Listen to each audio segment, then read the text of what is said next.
Hello, everyone. Welcome to Talking Logistics, where we have conversations with thought leaders and newsmakers in the supply chain logistics industry. And it's my great pleasure to welcome Kevin McCarthy, Director of Consulting Services at C.H. Robinson, to today's program, where we're going to be talking about transportation procurement. And Kevin's going to offer some advice on how to effectively plan, execute, and deliver the best results.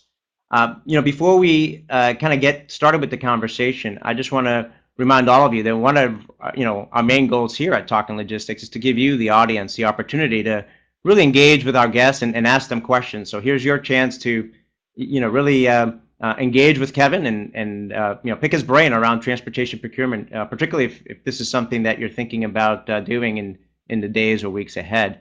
I do want to remind you that if you do want to ask a question, if you are joining us today as a guest, you will need to register first in order to be able to ask a question, either via the submit a question button or the chat feature. And I'll keep an eye on that, and certainly if there's a good question that comes up, and I'll try to weave it into the conversation. So with that, Kevin, welcome to the program. Well, thank you, Andrea. It's a pleasure to be here. Great. So, before we kind of get to the main topic of transportation procurement, I always like to ask all my guests, and I know you and I have known each other for some time. I've never really asked you this. How you got involved in the supply chain logistics industry. So, tell us a little bit about your career path.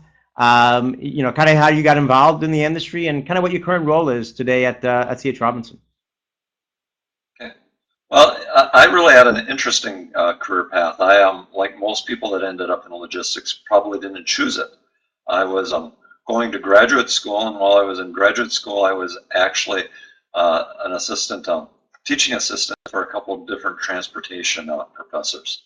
And I ended up having to do a field project. We did a field project at the University of Minnesota where I went to school, and it involved transportation and optimization. And so I got exposed to the industry, and one of the professors that I was working for as a teaching assistant said, here's this job, they're looking for somebody, you're real bright, and I recommended you for it. And I ended up at Target stores and started in the logistics area, loved it, had a great career there, and moved on to another company, a small company that's no longer around. It's part of ConAgra Brands, where we did private label food chewies and granola cereal. And after a year or so there, I ended up at Robinson, where I've done a wide variety of things over the last 20 years. Dealing with everything from creating tools on the brokerage side to help us understand what the market price and how to price truckload services, to currently running our consulting area and focusing mainly on procurement exercises. Great. Yeah, and you're right. I mean, I think one of the common threads of a lot of the folks that we have on the program is that you tend to get into the industry by accident, and just by chance, either being put in that role or just taking some class at the university where you kind of start learning about it. So let's talk now about procurement. And as I was thinking about our conversation today, I looked at it in kind of multiple stages in terms of what procurement engagement, right? There's the kind of the planning phase in terms of planning to do the engagement. There's the execution phase where you actually then go about and do the go out to carriers and so forth and execute it. And then there's the after the fact, how do you deliver the results? So let's start with the planning phase, and kind of the three most common questions that I hear from shippers when I talk to them about transportation procurement. And that is, how often should I put my freight out to bid? I mean, is it once a year? Is it once per quarter? Does it depend? Should you bid? The other question is, should I bid my entire network, or should I do it by region or some other segmentation? And then finally, which carriers do I kind of invite to this? What's the right balance between kind of incumbent carriers and new carriers? Okay, so there's really sort of three questions there. Let's take the first one on how often you should do a procurement event. I don't think there's an absolute right answer for everybody. It's not the same answer for every company. It depends somewhat about what your market is. But there has been some good research done on this in this area. We sponsored some research with Iowa State 2 years ago on how long and how often you should do a procurement event. And they came up with some interesting results that were a little bit surprising to me, but I guess not overly surprising. And they found out people that did a frequent procurement events, basically on a yearly basis, did better from a rate standpoint than people that didn't. So in other words, if they were to look at a benchmark and say, how much are you above or below the average in the lanes that you're moving, people that did it more often actually came out lower, and it was about $25 a load, if I remember right.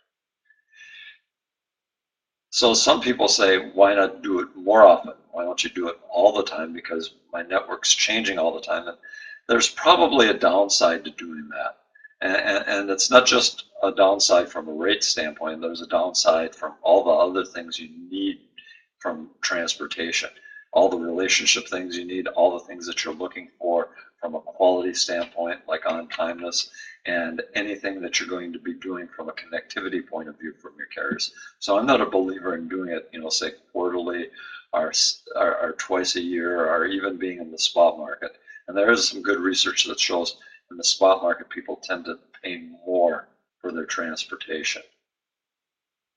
So on the other hand, it is quite an exercise, and some companies do not have the people and the time to do things yearly, and their networks maybe don't change quite as fast as others, and they may do it every other year. But what you don't want to do, I believe, is get into a situation where you just sort of do it randomly. One of the things that came out of the research that we looked at there, when we were looking at how often you do one, is that those people that didn't do a procurement event, and maybe hadn't done a procurement event in 3 years, when we looked at the age of the rates that were actually moving freight, the age of the rates was similar to the age of the rates for people that were doing one every year. It was on average about 120 days, and it stayed there. That means that when you don't do a procurement event, you actually still do the rate negotiations with carriers, but you're doing it in an ad hoc manner where you're really only focusing on lanes typically where somebody says, I need an increase. And then you're either granting an increase or you're going out to a couple of carriers, but you're not doing the discovery of a wider marketplace. And that's probably why those people that don't do it frequent procurement events pay more, as they aren't doing that discovery of what the market price is in those lanes. They're just accepting some increases that seem kind of reasonable, and they're not discovering that maybe there's another carrier that matches up well there that would be willing to give them the below market rate. So that sort of takes your first question on how often to do it. Now your second question was, do I put my whole network out or do I put part of my network out? And here again, I've seen people do well with both strategies. People that have, say, smaller networks, 10 million, 20 million, 40 million in spend, they have a tendency to put their whole network out at one point in time and do the whole thing. It's a rather manageable exercise to do. It's something that you can do pretty easily with a little extra time. But people that get into, say, over 100 million in transportation spend, so some of your bigger people out there with massive spends, we've worked with some of those people who, instead of putting out their whole network, say, you know what, it's too big a thing to do the whole network at once. We're going to divide our network up into chunks, either by operating companies or by regions, something that makes sense for them. And that allows them to go through and optimize parts of their network. It also allows them to go through and not make huge changes with the carrier at one point in time. So if you're doing 20% of your network, in 5 exercises over the course of a year, when you make changes, it's not a wholesale change for all your carriers. And they find that that works well for them. And so I think you have to think a little bit about what works well for you and how your network's designed. The last question you had is, what's the right mix of incumbents and non-incumbents? And here again, I believe there's not a single right answer. I've worked with companies that have had extremely successful bids where they have not actually had any non-incumbents or very few non-incumbents in the process. They were just taking their network and their carriers' networks and realigning them in a way that made sense.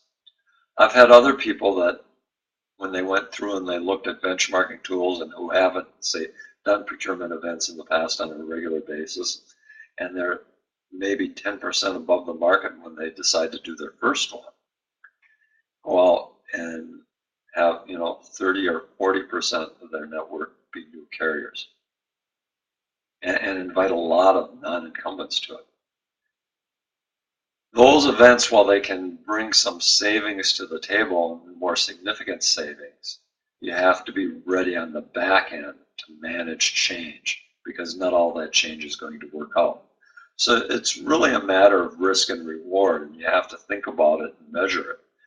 And if you are using the right types of tools, you'll be able to do a good job with that. Great. Like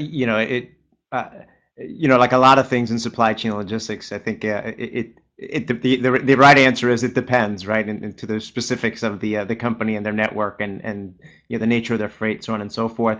One of the things that kind of occurred to me is, and I want to get your thoughts, is before even kind of the planning of the actual procurement event, would it make sense, or is it common for companies more to do a transportation modeling or network optimization ahead of time to say, okay, well, maybe the way we're currently flowing product could be optimized, and kind of do that kind of, let's say, higher level analysis and optimization before going out to bid? That happens all the time. I mean, you find people that do it before, you find people that do it after. Some companies are really into modeling their network and understanding their model. We do some consulting with some people that literally have us on site modeling, and they're looking at contingencies, and if one of their suppliers goes down on an inbound side, how would they redistribute it and what they would do.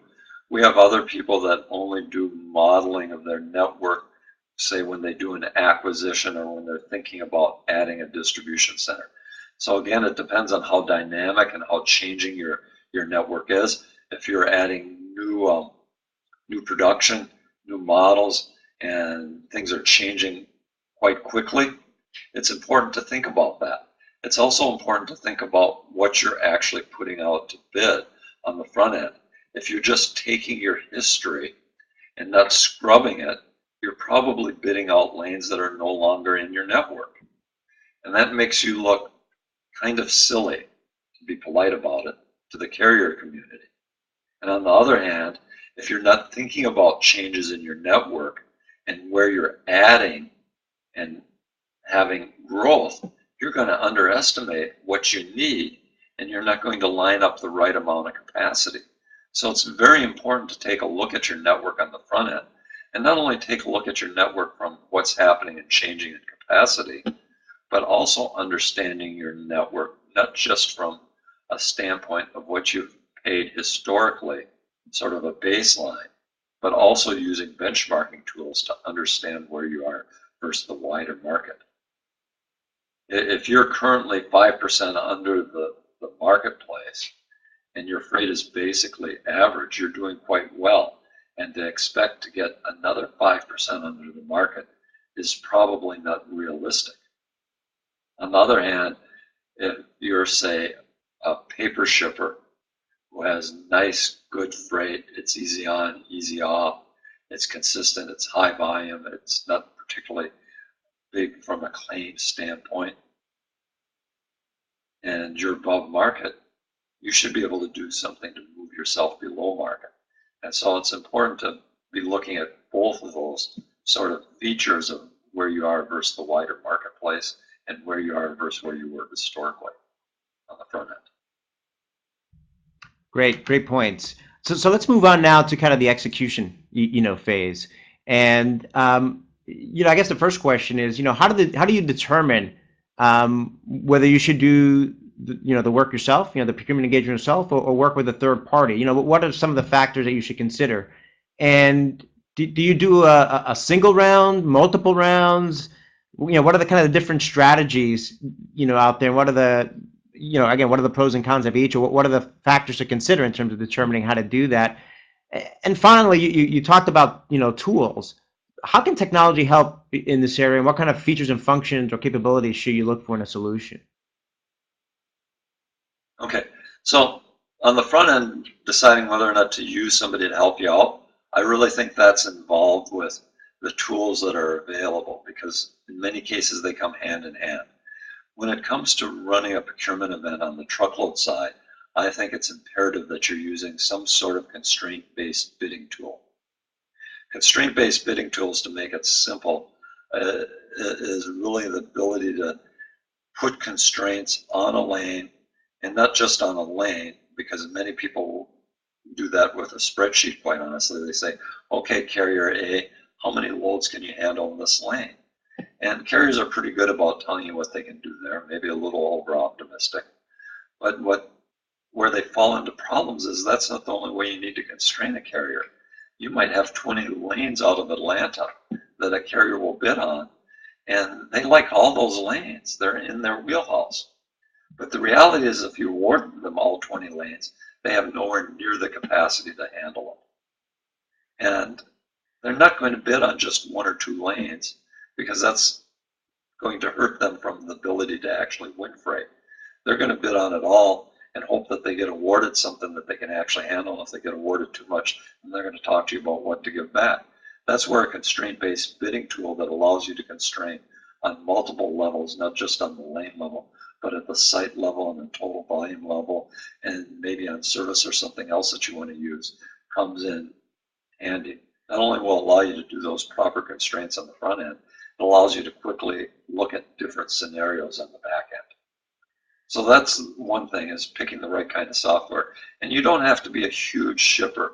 We've done constraint-based bidding exercises for people down in the $10, $12 million range. When you get down to that range, you have to be careful about what you're doing so that you don't spend too much money going through your procurement event that it wipes out all your savings. But you don't have to be spending six figures on a procurement event like some people do. And even some of the major shippers out there, you can be up in the $70 million range, and you shouldn't be spending six figures on an event like this. The second piece of it, I think, whether you want to use a consultant to help you, is whether or not you want to learn how to use one of these constraint-based bidding tools, and whether or not you want to add sort of some bandwidth to your operation. Because while you're doing a procurement event, you still have to run your base business. And running your base business takes time. Most people aren't sitting around twiddling their thumbs that are in the logistics industry. And so you're adding all this extra workload, and if you can shove some of that off onto a third party, that can be advantageous. The last thing that I would say when you're looking at a third party is they can be very helpful in helping you understand how to run different scenarios and how to look at it and how to minimize risk. Now, you asked about strategies on how to go to market. Should you do one run? Should you do multiple rounds? Should you, where should you go? And we're a big believer in a couple of things. One, we like to do what we call a single round bid with a soft second. And a single round bid is basically what it means is you give people one round to do everything. We think that it's important as part of that first round that you help carriers understand where you need to be, and you help them anchor. About half of the people that we work with are willing to anchor and try and help people understand what they're looking for in a rate. The other half aren't willing. And we do sense that the people that anchor actually do better. And some people are worried about anchoring because they say, well, if I anchor, no carriers will bid more than the anchor. But if you're a carrier and you want something, you're going to bid aggressively on it because somebody else may be more aggressive than you. And so an anchor isn't going to stop you from being aggressive. In our point of view, what it does do is it does help drive some other people to a lower rate that might not get there otherwise. We also believe that you should use a soft second, because one of the things we find is that carriers do make mistakes. As simple as a keying mistake where they're putting in $1.69 instead of $1.96.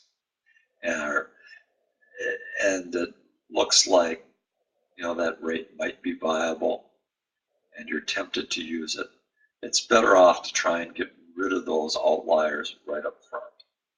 And we have a unique sort of system that we use that allows us to identify outliers, help give people feedback.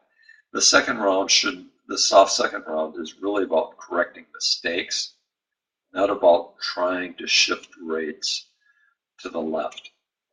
A lot of people that come from a strong procurement background think that what you can do is just shift everything and move it in a direction, and that those rates will be sustainable. Our experience is carriers will move their rates down when you take that kind of hard bargaining position, but what you'll end up with is a routing guide that has more bleeding over the course of the next year. As soon as those carriers find another shipper that is willing to pay more, they will quickly move away from you. So if you try to push people too hard, it tends to backfire. There was a third part to your question here. Let me see. You were talking about who to use, when to use.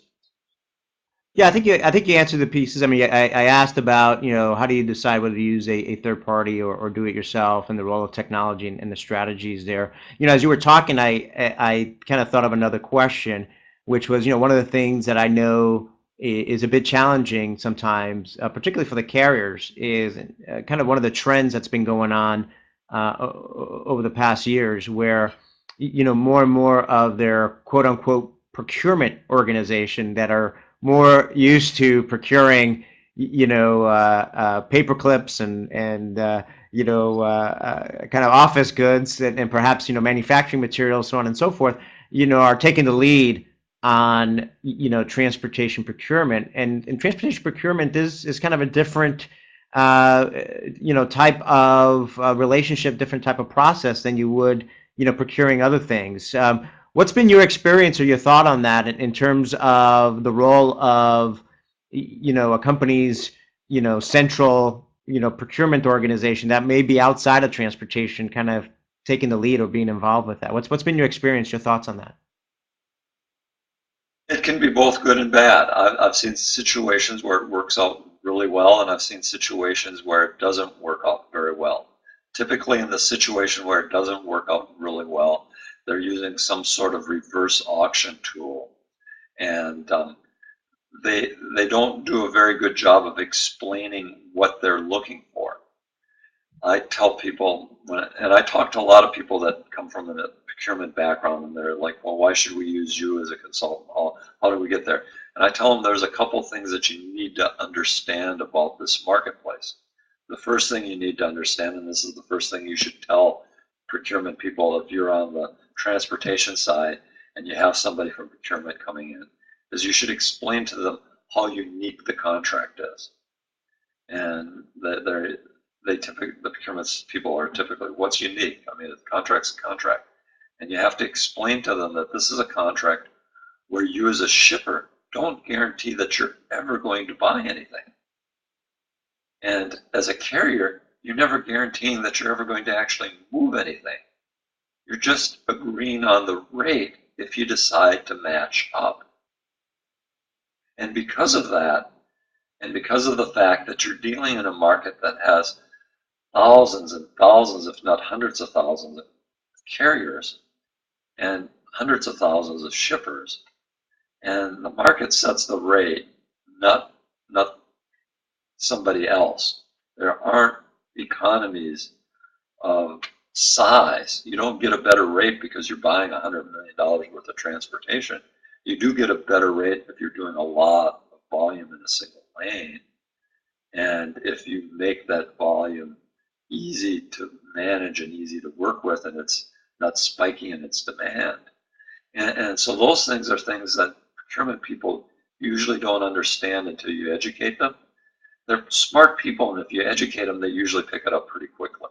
And so I find that it tends to be a matter of helping them get educated.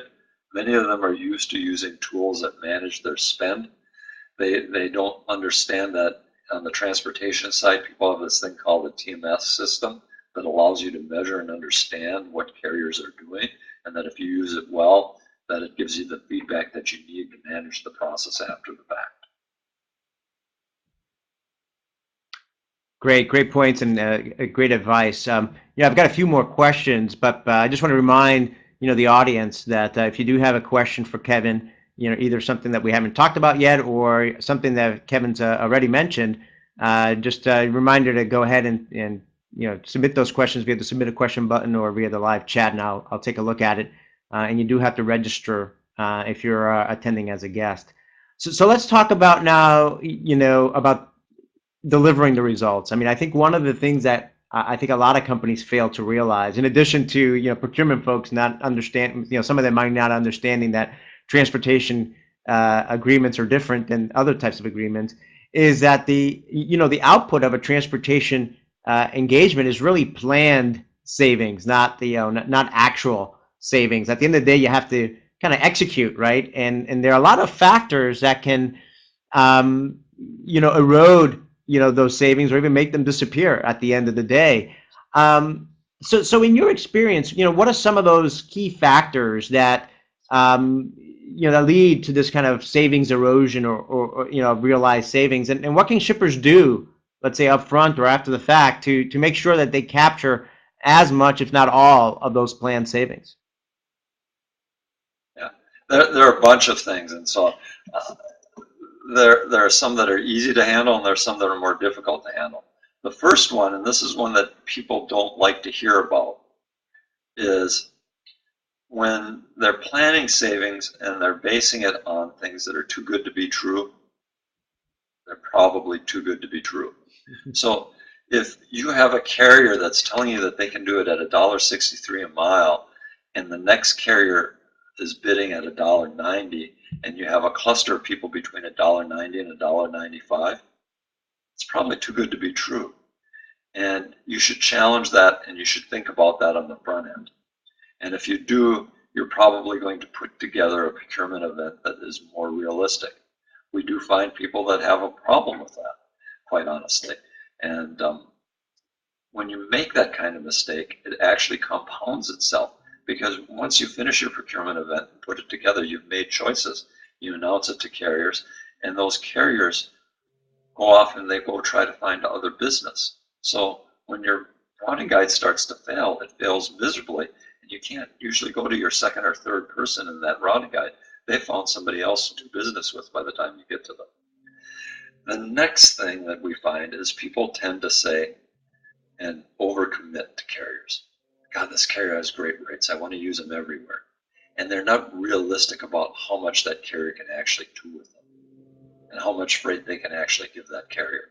And so you have to think about it. You have to think about the risks that you're willing to put together. The third piece is not having a TMS to track and understand what's happening. If you don't have a TMS that allows you to understand what's happening in the marketplace and where your carriers are failing to live up to their results, you may have a situation where the carrier just doesn't even know that they're sort of falling down on the job. Something's happened operationally. Maybe there's a new operational person taking care of your freight in a part of the country, and they don't understand the commitments that they need to make and do. And if you don't go back to your salespeople and ask them and challenge them about what's happening there, they'll never go back and change that within their organization. And then the last thing that I would say works against you is networks change. Not just carrier networks, but customers themselves on the shipping side, their networks change. And every time that network changes, it introduces new lanes and new volumes that you haven't planned for. And when that happens, you're probably going to source capacity at rates that were above what you initially planned for. Okay. I always tell people when they finish a procurement event, it's still the best case scenario. And in reality, some of the things that they've planned on happening won't happen. And so that you shouldn't plan for all the savings that are in a procurement event. Even if you have a good TMS and you're good at managing your network, you're probably not going to get them out. The last thing that happens is people are very good at looking at and planning and understanding their large lanes where they have lumpy demand and maybe they need to do ratio tendering and divide their freight over 2 or 3 people. But you still have 20–30% of your network that is very small volume lanes. And typically people just assume that the lowest cost carrier will move all the freight in that lane. Really bad assumption. You're probably not going to save any money on those lanes. And if you go back and look at what you'd actually done historically, it probably would give you a better idea of what your total savings are.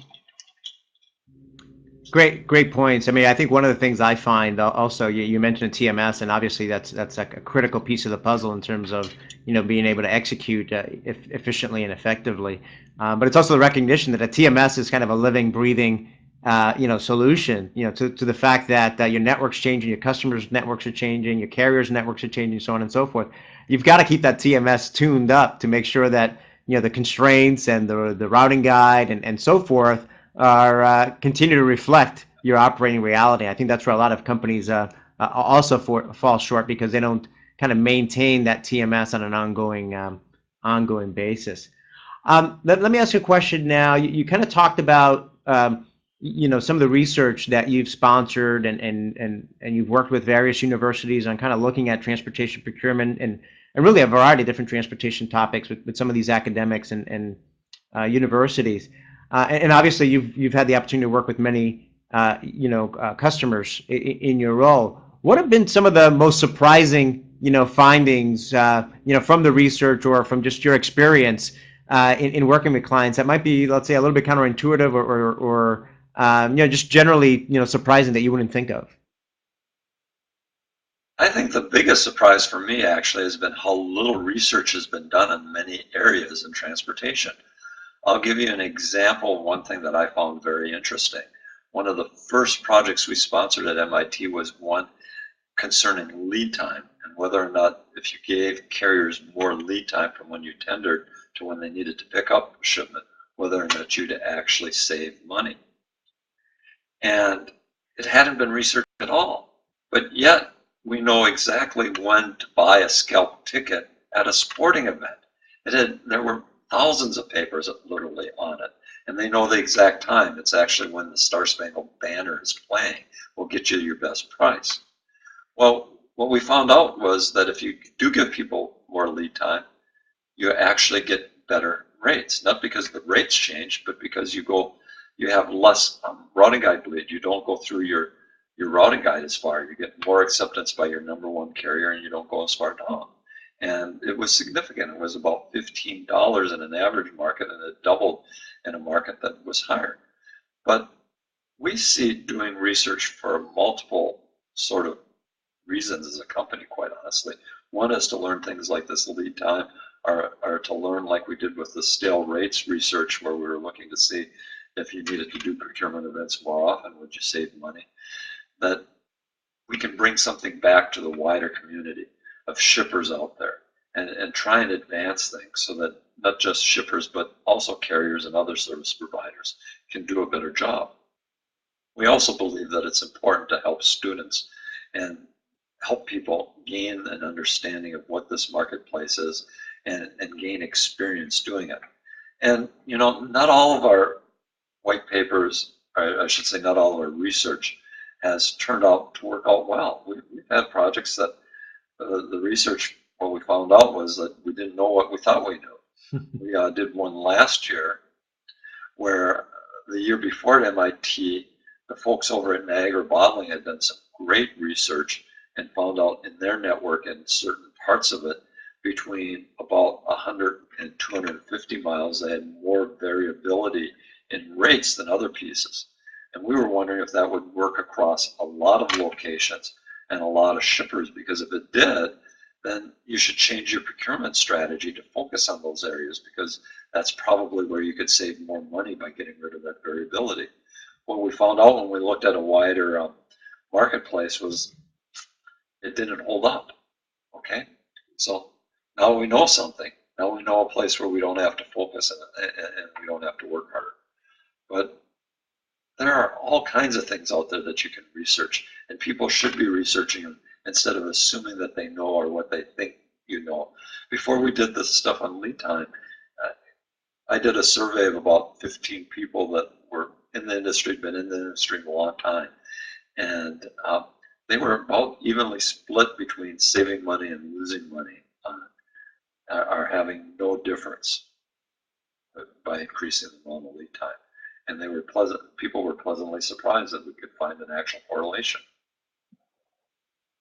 Great, great examples. I mean, I think it's I'm always a big fan of partnerships between, companies and universities to do, these types of research, because I think it's a win-win for obviously the companies that sponsor them, and obviously a win for the students to, uncover some of these insights and get them, more knowledgeable and interested in the supply chain logistics industry, particularly with everything people are talking about these days in terms of, there being a lack of talent in the industry. So I think being able to kind of tap into that, a bright student pool out there and get them involved with some of these interesting research questions is great. Well, let's kind of to wrap up. If you had to kind of this whole topic on procurement, if you had to give kind of an elevator pitch to shippers who are thinking or getting ready to launch a transportation procurement engagement in the weeks or days ahead, what are some of the few things that they should do right now, or some of the questions they should be asking, to make sure that they're in the best position to ultimately deliver the best results?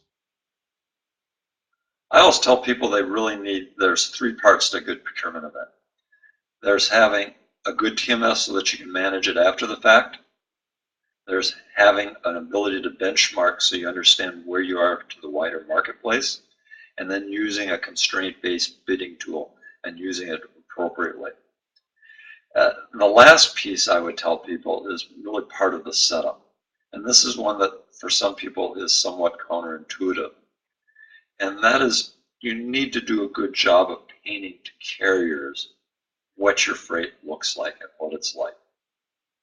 If you only tell people what's bad about your freight, you'll get really crappy rates, but they'll pick up all your freight, and it solves one of your two problems.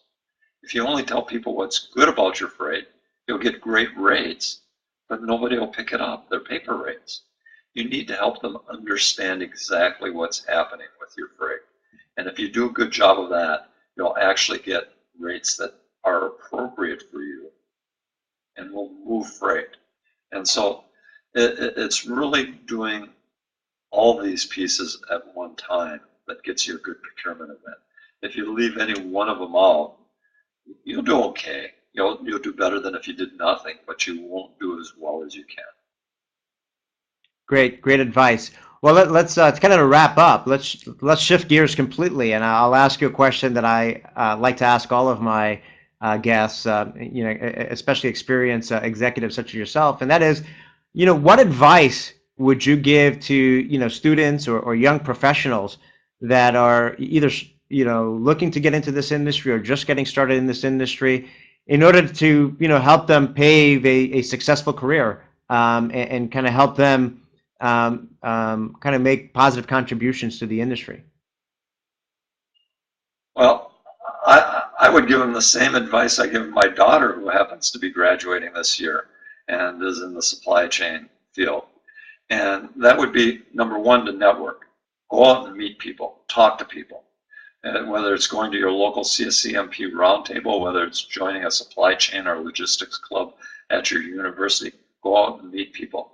And don't just go to an event and stand around and talk to other students, but go out and introduce yourself to people. Ask them what they're doing.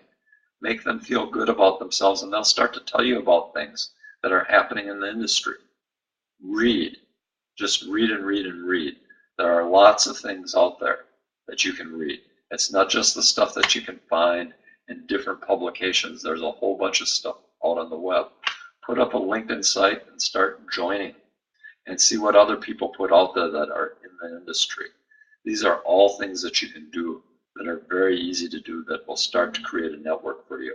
And it's that network that helps you as you go along in your career. Without without a network, you just don't move forward, and you don't get the opportunities, and you don't learn the things you need to do to advance yourself. And oh, by the way, at the end of the day, it still takes some hard work. You make your own luck in life, I truly believe. Kevin, great advice. Not only for the students and young professionals, but great advice on transportation procurement. Obviously, in this format, we're only able to scratch the surface, but hopefully, folks attending either live today or watching this on demand will at least have some good starting points, to move them in the right direction on the with regard to transportation procurement. We didn't get any questions live today, but any of you that are either watching live today or watching on demand, if you've got any questions for Kevin as you kind of digest the conversation here, go to the Talking Logistics website, talkinglogistics.com. Find this episode and post your question there, and Kevin will be more than happy to answer those questions after the fact. Kevin, again, thank you very much for making the time to be with us today. Thank you, Adrian. It was my pleasure. Great, and again, thank you, all of you who joined us today live. Certainly look forward to seeing you in a future episode of Talking Logistics. Make sure to follow us on Twitter, Facebook, your social media platform of choice, where we continuously update who our guests are going to be in the coming weeks. Make sure to let your friends and colleagues know about the program. Again, our goal here is to really help educate the market by providing an opportunity for students, young professionals, and interested executives to really get the opportunity to speak to executives like Kevin. So certainly, again, thank you for your time, and look forward to seeing you in a future episode of Talking Logistics. Have a great day.